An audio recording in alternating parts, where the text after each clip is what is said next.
કોંગ્રેસ દ્વારા જન આક્રોશ રેલી આયોજિત કરવામાં આવી છે, જે હાલ જે છે તે ઉત્તર ગુજરાતના ડાંગ જિલ્લાની અંદર પ્રવેશ કરી ચૂકી છે, જેને લઈ હવે કોંગ્રેસના પ્રદેશ પ્રમુખની પ્રતિક્રિયા સામે આવી છે, તે સાંભળી લઈએ।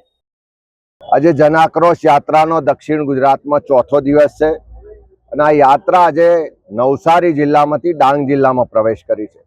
આજે વઘઈ ખાતે ખૂબ ઉમળકાભેર આદિવાસી સંસ્કૃતિના તાલે નૃત્ય કરીને બધાએ દિલના ઉમળકાથી યાત્રાનું સ્વાગત કર્યું છે, સમર્થન કર્યું છે।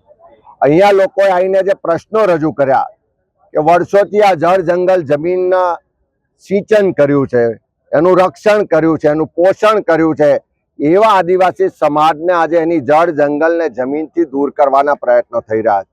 વિકાસના નામે એમની પાસેથી આ ડુંગરો, આ જંગલો, આ પાણી, આ પ્રકૃતિ છીનવવાનો પ્રયત્ન થઈ રહ્યો છે। ત્યારે ખાસ કરીને કોંગ્રેસની સરકારે વન અધિકારનો જે કાયદો લાયા, આજે 20 વર્ષ થયા તેમ છતાં સેંકડોની સંખ્યામાં હજુ પણ દાવાઓ પેન્ડિંગ છે। એ આદિવાસી સમાજને એના પટ્ટાઓની સનદો નથી આપતા, એનો આક્રોશ લોકોએ વ્યક્ત કર્યો છે। આ વિસ્તારમાં મનરેગામાં વ્યાપક પ્રમાણ ભ્રષ્ટાચાર થાય છે। ધારાસભ્યના નજીકના લોકો દ્વારા મનરેગામાં કામ કરાવવું હોય તો પહેલા એડવાન્સમાં કમિશન લેવામાં આવે છે, એવી ફરિયાદો મળી।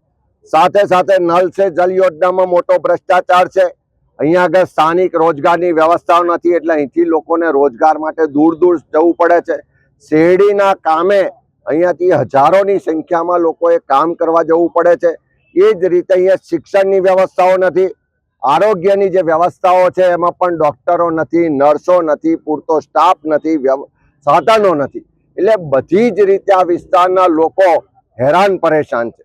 એક બાજુ એમની પ્રકૃતિ, એમની જે જમીન, એમના જંગલો છીનવી લેવાનો પ્રયત્ન થાય અને બીજી બાજુ એમને ઘરમાંથી દૂર કરી કોઈ પણ જાતની સુવિધા નહીં આપી અને પછાત ને મજૂરી કરતા જ રહે એવી શાસનની આ નીતિ છે, એની સામે લોકોમાં ખૂબ આક્રોશ છે। હું ચોક્કસ કહું કે આ જનાક્રોશ યાત્રા જે આજે ડાંગ જિલ્લામાં ફરી રહી છે, લોકો એમાં જોડાઈ રહ્યા છે, લોકો ખુલીને બોલી રહ્યા છે અને સરકારની નિષ્ફળતાઓ, સરકારનો ભ્રષ્ટાચાર, સરકારનો ગેરવહીવટ, ભાજપના લોકોની ઉઘાડી લૂંટ આજે લોકો ખુલ્લી કરી રહ્યા છે। જન આક્રોશ રેલીને લઈ અને આપનું શું માનવું છે અમને કમેન્ટ કરી ચોક્કસથી જણાવશો। તેની સાથે જ અમારી ચેનલ ન્યૂ ભારત ન્યૂઝને લાઇક, શેર, સબસ્ક્રાઇબ કરવાનું ભૂલશો નહીં। નમસ્કાર।